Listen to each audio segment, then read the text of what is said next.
오늘 우리가 은혜 나눌 말씀의 제목은 이 포도나무를 돌보소서입니다. 시편 80편 8절에서 15절을 오늘 본문으로 하고 있는데 시편 80편은 이 배경이 그 이스라엘이 출애굽한 이후에 하나님께서 이스라엘을 포도나무 삼으시고 포도나무를 적과 꿀이 흐르는 그 약속의 땅 가나안 땅에 심으셨는데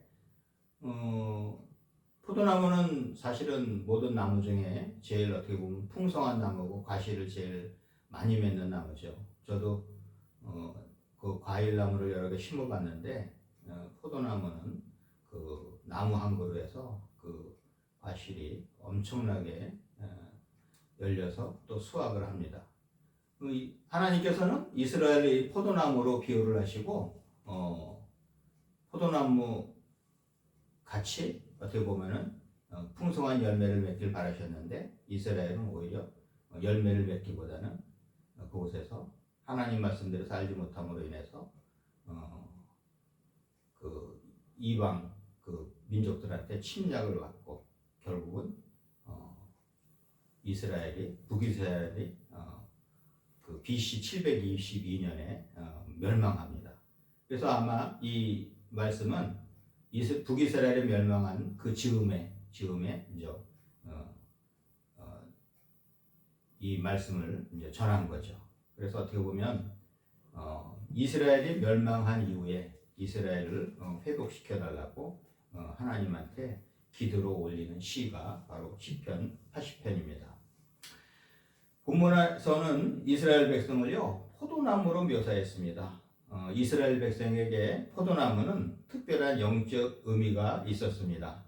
하나님은요 이스라엘을 하나님의 포도원으로 말씀을 하셨습니다. 이사야 5장 1절에서 10절에 보면 이스라엘을 그 포도나무 어떻게 보면은 포도원으로 이렇게 비유를 하셨고 또 에레미야 2장 21절과 호세아 10장 1절에 보면요 귀한 포도나무로 심으셨다고 하셨습니다.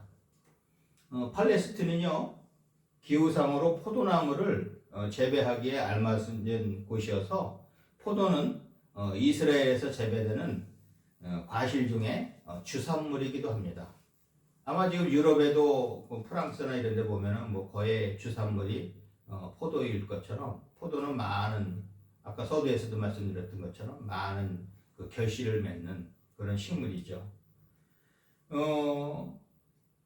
하나님은요 이스라엘로 하여금 영적인 열매를 많이 맺는 삶을 살라는 의미로 포도나무로 비유를 하셨습니다. 하나님은요 이스라엘을 극상품, 그죠? 최고의 극상품인 포도나무로 그 가나안 땅에 이제 옮겨 심으셨는데, 그죠? 애굽에서 이쪽으로 옮겨 심으셨는데, 어떻게 보면은 포도나무는 여러 그 가지를 통해서 그 아주 뭐 우리가 생각할 수도 없게 멀리 뻗어나가고 또 그 뿌리는요 또 깊게 박힙니다. 그래서 하나님께서는 이스라엘을 애굽으로부터 이끌어내신 후에 축복 가운데 깊이 뿌리 박고 번져나갈 그런 약속의 땅에 심으셨는데 그러나 그 포도나무는요 쓸모없는 들포도가 되었습니다. 오늘 본문 8절에서도요 주께서 한 포도나무를 애굽에서 가져다가 민족들을 쫓아내시고 그것을 심으셨나이다라고 합니다. 여기서 이 민족들은요 사실은 지금 이스라엘과 팔레스틴이 전쟁하는 그죠? 팔레스틴 지역에 살던 족속들이었어요.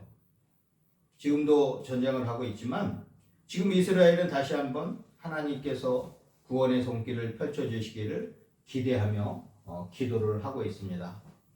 이스라엘과 마찬가지로 우리나라 또한 개인 모두에게 해당하는 이 말씀은 우리에게 큰 도전을 줍니다. 그러면 어떻게 해야 우리 삶에 하나님의 구원의 빛이 다시 비치게 될까요? 오늘 첫 번째로 보면은 우리는 하나님의 구원을 기억해야 합니다. 이스라엘은 출애굽을 통하여서 하나님의 놀라운 능력을 경험을 했습니다. 출애굽 여정에서 때마다 일마다 도우시는 하나님을 체험한 것입니다. 밤에는 불기둥, 그죠? 낮에는 그 사막에 구름 기둥으로 인도하시고, 물이 없는 곳에서 물을 내시고, 또 만나와 메추라기로 먹이시고, 이런 어떻게 보면요, 이 체험은요 말로 다 할 수 없는 체험을 한 것이지만 하나님은 언제나 우리를 위해서 일하신다는 것을 이스라엘 민족들은 점점 잊기 시작을 했어요. 사실은 이제 체험적인 신앙이 좋기도 하지만요, 체험적인 신앙이 꼭 확실하지는 않습니다. 내 마음에 그때 볼 때만 좋지만, 그죠? 그걸 인정을 하지 않으면은, 기억을 하지 않으면은 그 신앙은 헛신앙이 됩니다. 완전히 하나님을 잊고 살게 됩니다. 하나님은 언제나 우리를 위해 일하십니다. 그리스도인은 우리를 돌보시고 구원하시는 하나님을 늘 기억해야 합니다. 지금까지 우리를 돌보시고 인도하신 하나님을 기억한다면 이스라엘처럼 이런 실수를 범하지는 않습니다. 하나님께서 복을 주셔서 출애굽시켜서 그 좋은 땅에, 젖과 꿀이 흐르는 땅에 보내주셔서 포도나무처럼 풍성하게 자라기를 원하셨는데 이스라엘 사람들은 그렇지 못했습니다. 하나님을 잊고, 그죠? 그곳에서 우상 숭배하며 타락하며 하나님께서 싫어하시는 삶을 살게 되었습니다. 우리나라도요, 지금 이스라엘처럼 이렇게 기로에 섰습니다. 하나님이 도우셔서 6.25 이후에 그 북에서 내려온 많은 분들이 남한에 교회를 세우고, 그죠? 교회가 성장하면서 이 나라도 많은 발전을 이뤘습니다. 그런데 지금은 하나님한테 감사하고 하나님께 영광 돌리기보다는 쓸데없는 이념에 잡혀 있고 서로 편을 갈라가면서 서로를 욕을 하고 있습니다. 오히려 하나님한테 감사하고, 그죠? 옛날에 거지처럼 살던 이 나라가 이렇게 부자가 돼서 잘 살고 있는데 감사하기보다는 오히려 불평하고 불만하고 있습니다. 어떤 사람은요, 세상적으로 잘 돼가는 것을 지나치게 신봉하여서 하나님을 잊고 삽니다. 또 어떤 사람은 이 한반도에 절대로 전쟁이 일어나지 않는다는 자신 있는 말을 합니다. 이스라엘도요, 우리나라 같이 너무 자신하다가, 그죠? 넉넉히 살다가 망한 것입니다. 우리도 이스라엘처럼 멧돼지와 들짐승들이 우리를 해할 수 있습니다. 오늘 본문 13절에 보면요, 이스라엘을 멧돼지와 들짐승들이 해했다고 해요. 뭐예요? 멧돼지와 들짐승들은요, 우리 이웃에 있는 적입니다. 그 당시에 이스라엘도 이웃의 적이 참 많았어요. 하나님 말씀대로 살지 않다 보니까 결국은 이웃의 적들이 이스라엘을 그렇게 괴롭히고 결국은 아수르에 의해서 이스라엘은 망하게 된 것입니다. 우리는 늘 과거를 생각하며 우리와 함께 하신 하나님을 기억하면서 살아야 할 것입니다. 하나님을 향한 우리의 첫사랑을 우리는 결코 잊지 않아야 합니다. 세상의 이념과 이론, 재물 등은요, 우리를 구원할 수 없습니다. 하지만 하나님은 우리를 구원하시고 복된 길로 인도하십니다. 저는 집안에, 우리 최근에 아버님도 돌아가셨지만 할머니 돌아가시고 계속 우리 집안에 하나님 품에 안기는 우리 가족들을 보면서 확실히 우리가 살아가는 것은 영적인 전쟁이고, 이 땅을 떠날 때는 세상의 그 어떤 것, 재물이나 모든 학식과 세상의 것은 다 무용지물인 것이죠. 그때는 내가 천국을 가느냐 지옥을 가느냐, 그 기로에 섰을 때 세상의 재물과 학식과 세상의 것이 무엇이 필요합니까? 우리는 항상 하나님이 언제 부르실지 모릅니다. 우리는 항상 준비하고 깨어 있어야 될 것을 제가 우리 가족들, 그죠? 하나님 품에 안길 때 꼭 생각을 합니다. 출애굽기 20장 6절에서는 나를 사랑하고 내 계명을 지키는 자에게는 천대까지 은혜를 베푸느니라고 합니다. 또한 신명기 6장 5절에서는 너는 마음을 다하고 뜻을 다하고 힘을 다하여 네 하나님 여호와를 사랑하라고 합니다. 그리고 잠언 8장 17절에서는 나를 사랑하는 자들이 나의 사랑을 입으며 나를 간절히 찾는 자가 나를 만날 것이니라고 합니다. 우리나라는 이렇게 살았기 때문에 복을 받았어요. 아직도 깨어있는 교회들이 많이 기도합니다. 많이 기도하기 때문에 이 나라가 그나마 이렇게 가요. 요한계시록 2장 4절에서는 그러나 너를 책망할 것이 있나니 너의 처음 사랑을 버렸느니라. 에베소 교회가요 첫사랑을 잊었다고 책망당하는 것입니다. 우리 세상에서도 첫사랑 되게 귀하게 여기죠.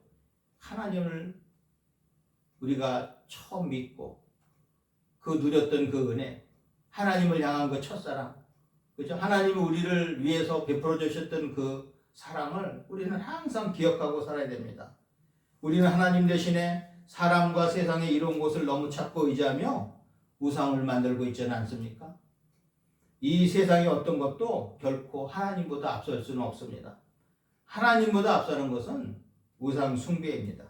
이것은 이스라엘이 멸망의 길을 갔던 것처럼 우리 개인, 더 나아가서는 우리나라를 망하게 하는 것입니다.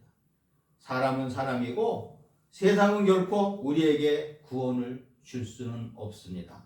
우리는요, 시편 18편 1절에서 말씀하고 있는 나의 힘이신 여호와여 내가 주를 사랑하나이다. 이런 자세로 살아야 합니다. 이런 고백이 항상 우리 삶에 있어야 합니다. 그리고 두 번째로 하나님의 구원의 빛이 우리에게 비치게 하려면요, 하나님이 주시는 은혜에 감사해야 합니다. 우리는 감사를 잊고 삽니다. 하나님이 베푸신 은혜에 감사를 하기보다는 완전히 잊고 더 나아가서는 불평하고 불만하고 세상의 것에 빠져 삽니다. 하나님은 이스라엘 민족을 약속의 땅으로 인도하셔서 풍요로운 삶을 살게 하셨습니다. 우리나라도 마찬가지입니다. 하나님께서 도우셔서 이 약속의 땅, 이 한반도에서 우리가 외국 다녀오면 잘 아시잖아요. 우리나라처럼 살기 좋은 나라가 없어요. 계절이 뚜렷하고, 그죠? 산이 있고 아름다운 자연이 있어요. 얼마나 좋은지 모릅니다. 그 다음에 우리나라는 치안도 확실해요. 밤에도 막 돌아다녀요. 먹을 것도 많아요. 얼마나 감사합니까? 그런데 우리는 감사하기보다는 남 탓이나 하고 제 잘난 맛에 삽니다. 자기가 잘났답니다. 잘난 것이 무엇이 있습니까? 하나님이 도우셔서 이 나라가 이렇게 되고 지금의 우리가 있는 것입니다. 본문 9절에서 11절을 보면 주께서 그 앞서 가꾸셨으므로 그 뿌리가 깊이 박혀서 땅에 가득하며 그 그늘이 산들을 가리고 그 가지는 하나님의 백향목 같으며 그 가지가 바다까지 뻗고 농풀이 강까지 미쳐 뻗으리라고 합니다. 이스라엘은 이런 복을 받았어요. 나무는요, 뭐니 해도 뿌리가 깊이 내려가야 됩니다. 그리고 그 가지가요, 길게 뻗어야 합니다. 그리고 나무가요, 또 높이 올라가죠. 백향목 같다고 그랬어요. 백향목은 키가 거의 30m 정도 자란다고 합니다. 레바논에 백향목이 많죠. 하나님은 이스라엘을 이렇게 하셨고 지금 우리나라도 이렇게 하셨어요. 우리나라도 이렇게 하셨는데 우리는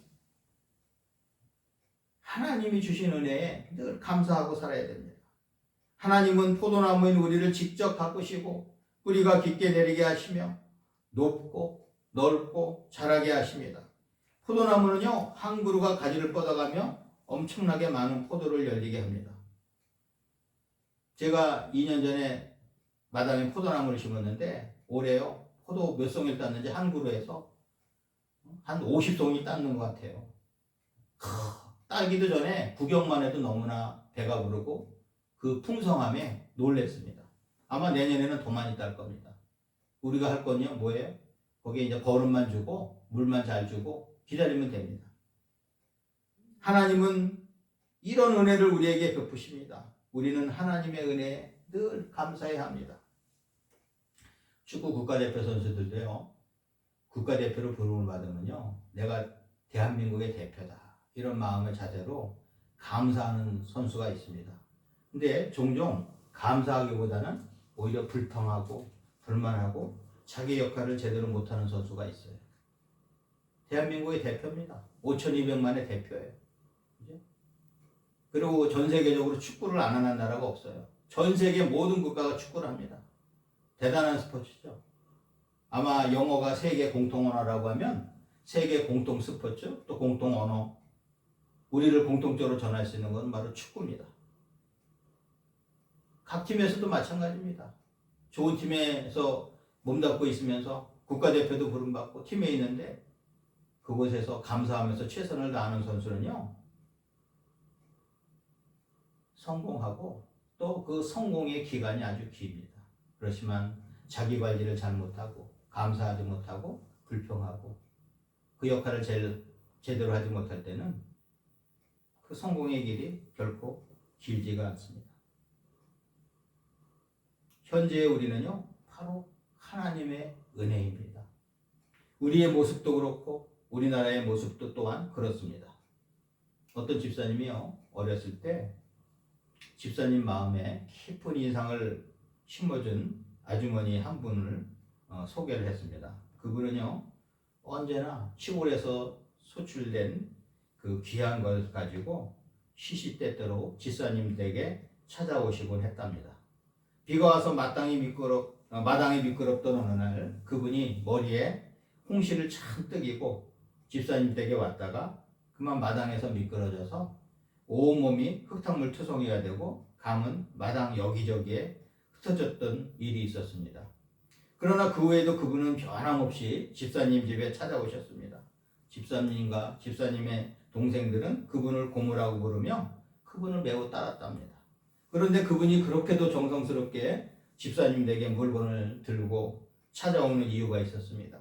그분의 가정이 빚 때문에 집과 농토를 다 잃어버리고 가족들이 거지 신세가 되었을 때 집사님의 할아버님께서 그 집의 빚을 다 갚아주시고 농토까지 소작으로 붙이게 하여서 다시 그 집에서 살도록 배려해 주셨던 것입니다.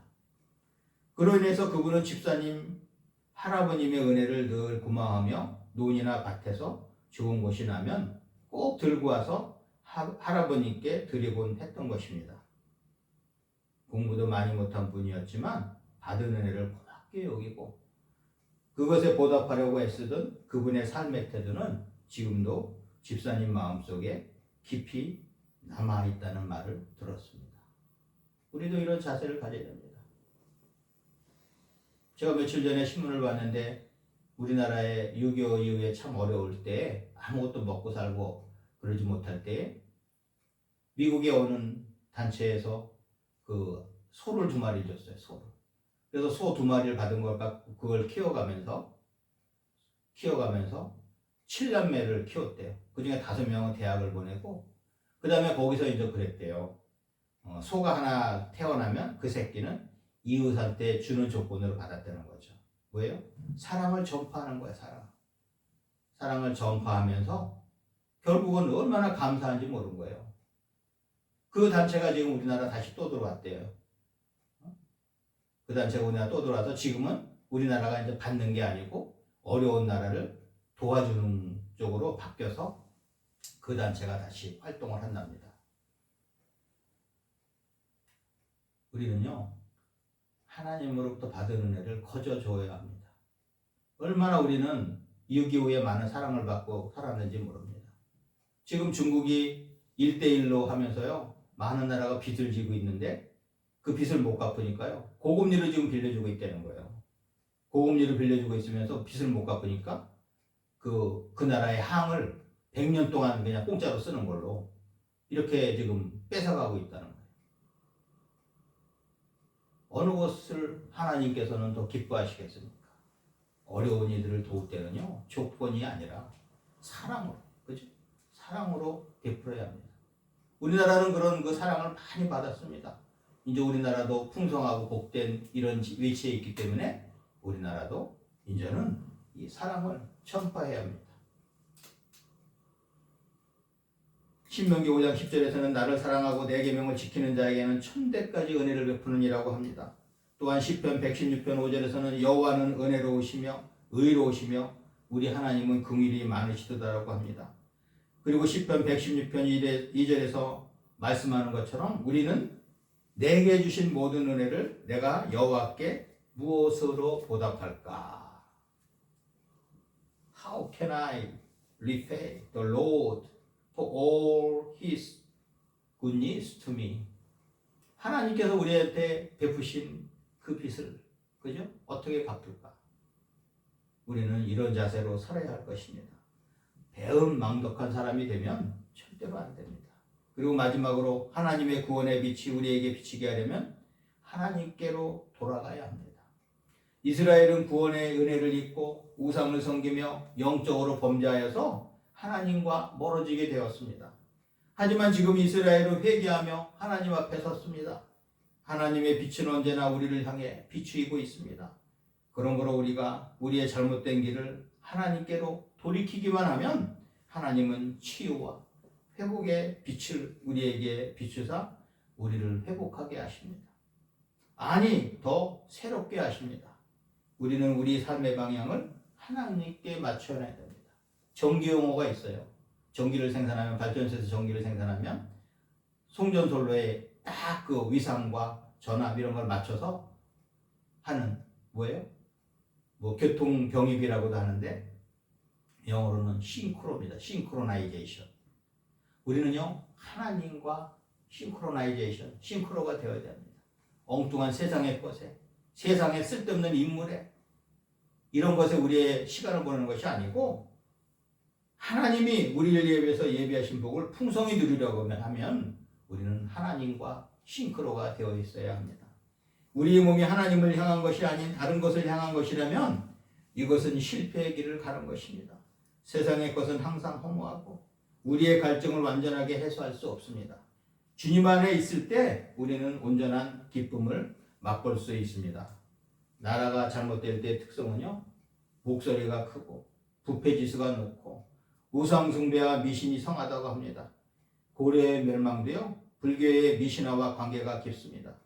요승 신돈이 공민왕의 이성을 마비시키고 고려의 조야를 온통 무당사상으로 병들게 했기 때문입니다. 제정 러시아도 똑같아요. 1905년 시베리아 출신 수도승인 라스푸틴이 제정 러시아의 수도 페테르부르크에 나타나 요사스러운 예언으로 사회를 혼미케 하고 급기야는 황제 니콜라이 2세와 황후 알렉산드라의 총애를 받아 내정과 외교 정책을 좌지우지했습니다. 그는 1916년까지 무려 10년간 무당 정치를 한 것입니다. 현재 우리 사회의 우상과 미신이 전통문화라는 이름으로 또한 애국이라는 잘못된 이념이 극성을 부리면서 사회적 질병을 만연시키고 있습니다.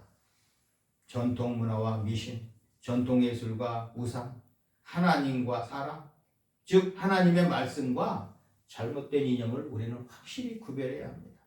특히 기독교 성결 윤리가 사회적 윤례가 될 때 하나님이 기뻐하시는 나라가 될 것입니다. 기독교는요 결코 비진리와 타협하지 않습니다. 그것을 녹여낼 뿐입니다. 하나님과 사람을 동일시할 수는 없습니다. 어떤 사람은요 하나님을 뒤로 하고 사람을 되게 높게 놔요. 하나님보다는 앞설 수 없습니다.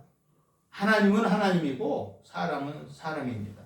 요한복음 15장 5절에서는 나는 포도나무요 너희는 가지라. 그가 내 안에 내가 그 안에 거하면 사람이 열매를 많이 맺나니 나를 떠나서는 너희가 아무것도 할 수 없음이라고 합니다. 우리는요 주 안에 거하여야 많은 결실을 얻을 수 있습니다. 우리 할렐루야 축구성교회 가족은 포도나무 같은 우리를 돌보시는 주님을 의지하며 하나님의 구원하심을 기억하고 주님의 은혜에 감사하며 늘 하나님만을 바라보며 사시기를 주님의 이름으로 축원합니다.